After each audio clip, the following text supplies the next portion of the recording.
আমি ওখানে 2 ঘন্টা যখন হয়ে গেল তখন আমার মনে হয়েছে আসলে এটা টু মাচ, আমি আর অপেক্ষা করব না, আমি ব্যাক করব। তারপর আমি আসলে আমার পাসপোর্ট ফেরত চাইলাম। আমার জায়গা থেকে মনে হয়েছে দেয়া উচিত যে আমি ম্যালট্রিটেড হয়েছি, আমার সাথে সঠিক বিহেভ করা হয় নাই।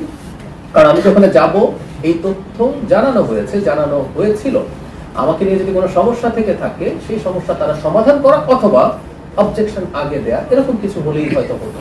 আর আমাকে খুব বেশি জিজ্ঞাসাবাদ করা হয়নি আসলে। ডিল করছিলেন হাই কমিশনার, আমাকে একটা জায়গায় বসতে দেওয়া হয়েছে, যে বসতে দেওয়াটাও আমি মনে করি এই রাষ্ট্রের একজন প্রতিনিধি হিসেবে সুটেবল ফর মি। 12:30 একটা ফ্লাইটে কলম্বো হয়ে ঢাকায় ফিরেছি, কারণ আমি চাইনি ভারতের ইমিগ্রেশন ক্রস করবো, সেই জন্য আমারও বেশ কিছু চুট ঝামেলা হয়েছে। পুরো সময়টা হাই কমিশনার পাশে ছিলেন, তিনি তার জায়গা থেকে সলভ করার চেষ্টা করেছেন বিভিন্ন জায়গায় ফোন করে। সমস্যা কি হয়েছে আমি নিজের মুখে বলছি না, এটা পত্র বিশেষ করে ইন্ডিয়ান মিডিয়াতে এটা যথেষ্টই এসছে, তারা তাদের সোর্স থেকে তাদের খবর দিয়েছেন। কিন্তু 2 ঘন্টার মাথায় আমি ডিসাইড করেছি যে টু মাচ, আমি আসলে আর ঢুকবো না। এবং এই সময়টাও যে আমি এই রাষ্ট্রের, আমি আবারও বলছি ব্যক্তি না, আমি একটা এই রাষ্ট্রের একটা পদে আছি, সেই পদের প্রতি যে সৌজন্য সেটা ল্যাক করেছে বলে আমার মনে হয়েছে। সেই কারণে আমি সিদ্ধান্তটা নিয়েছি। এবং সেটা কেন কি হয়েছে সেটার কারণ আপনার সম্ভবত ইন্ডিয়ান মিডিয়াতে বা বাংলাদেশের অনেক মিডিয়াতে এসেছে, সেটা পাবেন। আমি আসলে আর খুব আপনি বলছিলেন সময় লাগছে, তারপরে যদি আরেকটু কিছু বক্তব্য বলেন। না, আর কিছু বলবো না।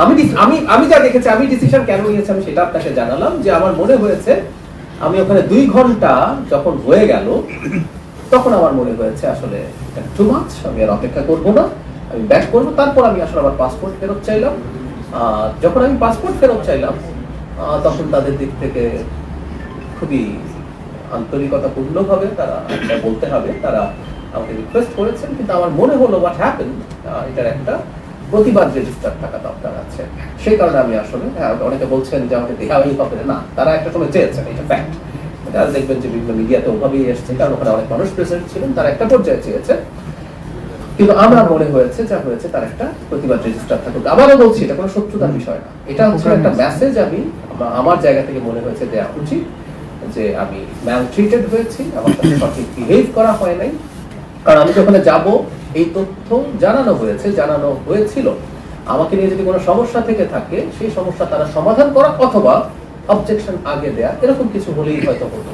কিন্তু না, যেটা ঘটলো সেই কারণেই এটা উন্নতি করা হয়েছে। আমি যা দেখেছি, আমি আমার দিক থেকে, আমি তার ভেতরে কি হচ্ছে কেন হচ্ছে এগুলো তার আমি বুঝতে পারছি না। আমি যেটা দেখেছি, আমাকে দেরি করানো হচ্ছে, আমাকে যেভাবে রাখা হয়েছে বসানো হয়েছে সেটা আমার কাছে সঠিক মনে হয়নি। এবং আমাদের হাই কমিশনারকে আমি দেখেছি তিনি বিভিন্ন পর্যায়ে যথেষ্ট চেষ্টা করছেন। এমন না যে 2 ঘন্টা আমি এমনি বসে আছি, তারা চেষ্টা করছেন। আমাদের হাই কমিশনার যখন চেষ্টা করছেন এবং এটা যখন সলভ হচ্ছিল না দেখলাম, তখন আমার মনে হলো হাই কমিশনার আমাকে ব্রোডিং ব্রিজের মানে গোড়া থেকেই নিয়ে আসছেন, বুথে ছিলেন, উনি ওনার পরিচয় দিয়েছেন, আমার পরিচয় দিয়েছেন। তারা প্রথম থেকে জানেন, মানে ওখানে যারা অফিসিয়াল ছিলেন আমি কে। হাই কমিশনার বলেছি মানে প্রয়োজন ছিল না, কিন্তু উনি আমাকে কলম্বোর যে প্লেন সেটা তুলে দিয়ে বাড়িতে গেছেন। ওখানে আরেকজন অফিসিয়াল ছিলেন, হাই কমিশনারকে আমি বলছি যে আপনি চলে যান, উনি আমাকে তুলে দিলেই হবে। কিন্তু না, উনি করেছেন। শুধু সেটা না, আমি যখন শ্রীলঙ্কায় 3.5 ঘন্টা ছিলাম আমি বারণ করেছি, কিন্তু আমাদের শ্রীলঙ্কার হাই কমিশনার যিনি আছেন তিনিও এয়ারপোর্টে প্রেজেন্ট ছিলেন। তো আমি আমাদের অফিসিয়ালদের আন্তরিকতা, বিশেষ করে দিল্লিতে হাই কমিশনার বুথে শুধু না, উনি প্রতিটা মুহূর্তে, এমনকি আমি কিভাবে দেশে ফিরবো, কারণ আমি চাইনি ইমিগ্রেশনের সিলটা দিতে, যে আমি ওখানে প্রবেশ করি নাই, এটার একটা সাইন থাকা দরকার। এই কারণে আমার কিন্তু ফেরাটা জটিল হয়েছে, নাহলে এটা সহজ হতে পারতো। কিন্তু আমি ডিসাইড করেছি যে আমি এই সিলটা এবার নেব না। মানে আমি নেওয়া মানেই তো হচ্ছে আমি ইমিগ্রেশন ক্রস করেছি এন্টার ইন্ডিয়া, এবং ডিসাইড করেছি।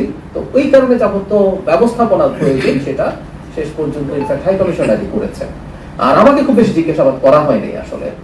ডিল করছিলেন হাই কমিশনার, আমাকে একটা জায়গায় বসতে দেওয়া হয়েছে, যে বসতে দেওয়াটাও আমি মনে করি এই রাষ্ট্রের একজন প্রতিনিধি হিসেবে সুটেবল ফর মি। আমি বসেছিলাম, মূলত খুব বেশি কিছু জানানোও হচ্ছিল না, খুব বেশি যে মানে প্রচুর জিজ্ঞাসাবাদ করা হচ্ছে ব্যাপারগুলো এরকম কিছু ছিল না। এবং নানান কথাবার্তা কোনো একটা রুমে নিয়ে আটকে রাখা হয়েছে না, একদম ভুল কথা।